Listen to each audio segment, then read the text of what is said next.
Hello, good evening, everyone, and welcome to the midweek edition of Business Live. Coming up in our headlines, IMF rules out timelines for a board approval on Ghana's request for a support program.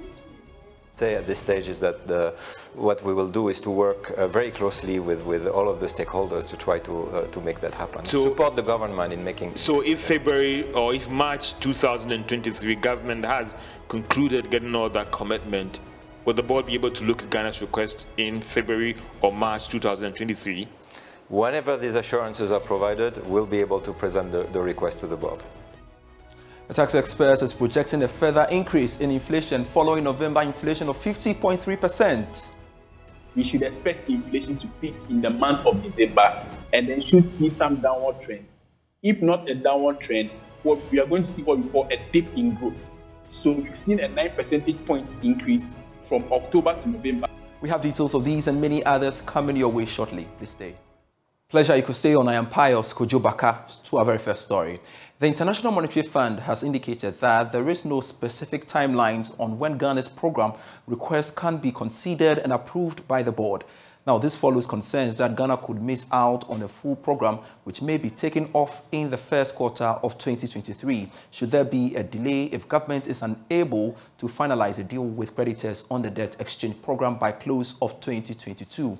Now, Chief IMF Mission to Ghana, Stefan Rode, has been speaking to Joy Business in an interview. We shall bring you back that insert subsequently, but let's touch on this story. And the year-on-year inflation rate for the month of November jumped to 50.3% on the back of rising food and fuel prices increases. Basically, now this is the highest in 27 years. Now, the figure shows an upward adjustment of more than 9% from the previous figure of 40.2% according to the Ghana Statistical Service. Well, this is also the highest rate of increase recorded since the rebasing of the economy. Here is government statistician Professor Samuel Kobnenim addressing the media. Every item can be part of only one subclass, and every subclass can be part of only one class. What this literally means is that all the items are mutually exclusive, which allows us to do disaggregation based on the hierarchy that we indicated earlier on. That is the 13 divisions, 44 groups, 98 classes, 156. The food division, having a weight of 43.7%, contributed more to the 50.3% inflation that was recorded for the month of November 2022. Specifically, the contribution of food and non-alcoholic beverages for the month of November 2022 was 47.9%, distantly followed by housing, water, electricity and gas 16.3%, and transport 12.9%. All right, so on the back of that, partner at Deloitte Ghana, Yaolati, believes inflation for December and January are likely to increase, although an IMF staff level agreement has been reached and the local currency is stabilizing.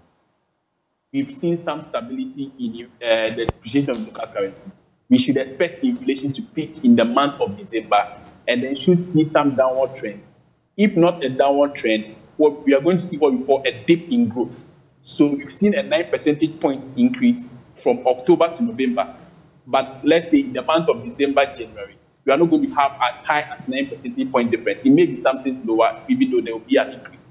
So we should expect inflation to peak with the stability in the local currency and also as reaching IMF agreement. So it will first affect fuel and also it will affect transport fares positively. And then the third is that, as you know, inflation is driven by domestic or imported inflation. And imported inflation has been the key contributor of inflation growth in the last 5 months because of the depreciation of local currency at over 50%. So if the local currency stabilizes or sees some stability, imported inflation is going to slow down and we are going to see a dip in growth or some increase in inflation, but at a lower pace. Now, the International Monetary Fund has indicated that there is no specific timelines on when Ghana's program request can be considered and approved by the board.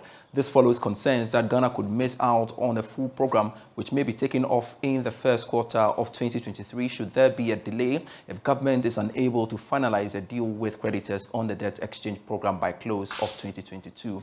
And the chief of IMF Mission to Ghana, Stefan Rode, has been speaking to Joy Business in an interview. Important for the IMF is that overall the strategy delivers on a certain level of relief at the aggregate level so that the objectives in terms of debt sustainability are being achieved. Now, how that relief is being provided, it's very much for the government to decide. This is the part that is a sovereign decision. And so what I meant is that the type of debt that is included in the perimeter of the debt restructuring, the parameters of the debt restructuring, how much relief is being sought from one type of creditor versus another, how the process that is being used to reach out to creditors, to negotiate with creditors, all of that are the parts that are very much in the domain of the government and for the government to decide upon. These are the sovereign decisions. I went through your Q&A published on your website, the IMF, and then one breath you said you welcome government debt exchange program. In Ghana here, they are having some small setbacks in terms of getting everyone on board. Is it a concern for you? Because again, you also explained to us that you can go to the board when there is that commitment from these creditors. So we very much welcome as the authorities' strategy, overall strategy, to put debt back on a sustainable track. This is very important to restore macroeconomic stability.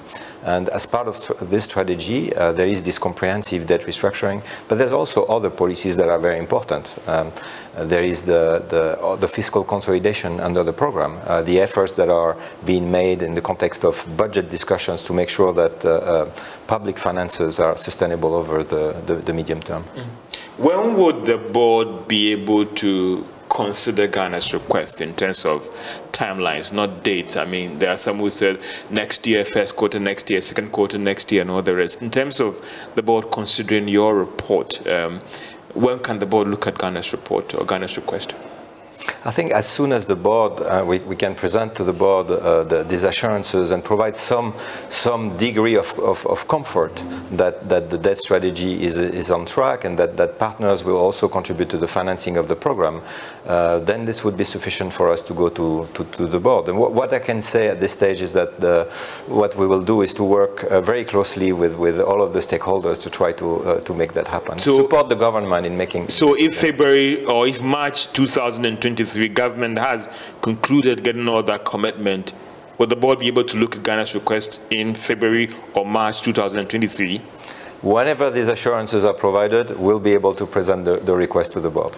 So there isn't any fixed timeline to go into the board with Ghana's program? There is no fixed timeline. Help me out just to a layman explain to me, Ghana has gotten 3 billion.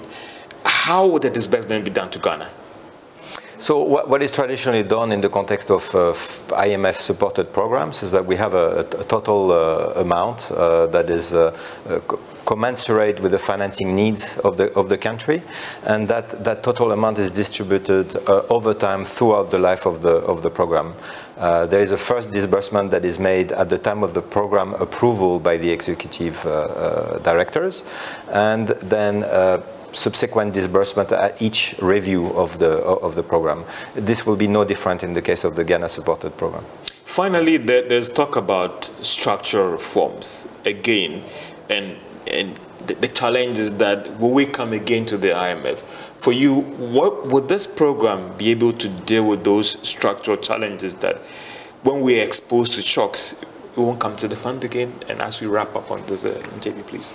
You know, George, this is something that we've heard a lot, over the past 5-6 months. We've engaged with many parts of the society, civil society, the private sector, unions, and everyone is telling us the same thing. We hope for a program that will address the underlying structural issues that we are confronting, so that, this is the last IMF program, and we build an economy that is more resilient. And so this is very much the goal here. And indeed, the hope is that the structural reforms that the government is committing to in the context of this program will help address these challenges. Ghanaians are worried, and I said last, but this is my last one. Ghanaians are worried about maybe hidden conditions. Would you allay their fears on that one, in this program, that will come with some tough time for them? Well, there's nothing hidden. We have laid out what are the key areas, of reform in the program, and as soon as that program has been approved by our executive board, the full staff report and all the documents will be released, as has been the case in the past, and as is the case in all fund-supported programs. Stefan Rode in that exclusive interview with my colleague George Yaffe there. Away from that, experts in climate adaptation techniques have proposed the deployment of digital climate smart solutions, including communication and information system, to boost agriculture production and marketing on the continent. Well, they maintain that the continuous reliance on rain-fed agriculture in Africa especially is not sustainable, hence the need for government to invest in digital infrastructure to support smallholder farmers to scale up their production amid present climate challenges. Culture in Ghana is still primarily rain-fed, making it susceptible to impact of climate variability and change. The manifestations of climate change in the agriculture sector are erratic, including increasing unpredictable rainfall patterns, frequent long dry spells, flash floods, and shortening of the rainy season. To solve these, experts are calling for the adaptation of digital climate smart solutions. Here is Program Lead for Food Security and Rural Well-being at Global Center on Adaptation, Dr. Oluyede Ajayi. There are some of them which are tools that are kind of, we call it early warning system, climate information and advisory services. These are tools that can give farmers information in real time. There are also some other tools that farmers can get information. I have problems, farmers can say, I have challenges and issues of pests on my livestock. You can take a picture of that with your camera and send it to a central system. They look at it and they can provide an advice to farmers. These are some of the issues. There are some also that gives information to farmers in terms of market. Farmers have their product here. They can get information on a platform. USSD. These are USSD where farmers can just type the code and then they get this information eventually without necessarily connecting to the internet. So I mean, those ones we can do that as SMS. The other one is actually to encourage some policy issues, and I'm glad that we have the parliamentary select chair who came in, is to look at what are the kind of policies that can incentivize private sector to engage in investment to support digital solutions in the rural areas where the farmers are. The Global Center on Adaptation organized a 2-day training on digital climate advisory services under the framework of the Forum for Agriculture Research Africa. The training is intended to build the capacities of stakeholders in the region to implement digital climate adaptation solutions for farmers. Here are some participants. As a woman farmer and representing the Women Farmers Organization and also the president of the National Coordinating Organization of Farmer Associations in the Gambia, this program would help us very well in the sense that we have people who have mobile phones but are not very much literate. We have some who can read a little and write. So the use of this digitalization program would help us very well in terms of making pictures, in terms of sending programs, in terms of training people who want to venture into agriculture, into business agriculture, and also talking about the adaptation that we have just started. This training specifically is on digitalization and climate smart agriculture. I do have a certain background and knowledge on it, but it's always good for a refresher course. And what makes it different is it's not just a training, it's a training of trainers. So we are expected to go back to our countries to train others, and this is the aspect I'm more interested in, to learn as much as I can, and when I go back to see how I can train others. Head of Consumer Products at Ecobank Ghana, Kate Thompson, has stated that the bank's Deposit More and Win Big Express promo has greatly increased the bank's visibility and number of deposits since its inception. Now this, she said, informed the bank's decision to reward loyal customers. Here is more. Ecobank Ghana launched the X promotion to fulfill the financial inclusion agenda and reward loyal customers and agents. The winner were awarded for the number of customers or accounts they were able to register on Ecobank's Express account. The winners were given cash prizes and airtime. Speaking in an interview, Head of Consumer Products at Ecobank, Kate Thompson, said the promo has increased deposits and has generated more profit for the bank. Basically, you want to get visibility, it has. Number two, we've seen the number of accounts being opened grow. We've seen deposits grow as well because of the promo, because we're looking at both our traditional accounts and then our digital accounts as well. So this promo was able to give that visibility to all types of accounts, and we saw the numbers grow. But the beauty about it was the fact that we saw accounts being opened in various communities. So it helped us to be certain that our financial inclusion agenda is actually real. Anthony Tosu, a winner of the Ecobank Express promo, mentioned that the cash prize will help him to expand and grow his business to greater heights. He thanked Ecobank for the opportunity. It will be first a good motivation for my staff who have been working, my team who have been working so hard, a good Christmas bonus for them, and the rest put it back into the business and roll it down, and believe that the next year will be better than this year. Partner of the promo, National Lottery Authority, commended Ecobank for their immense support to businesses and customers.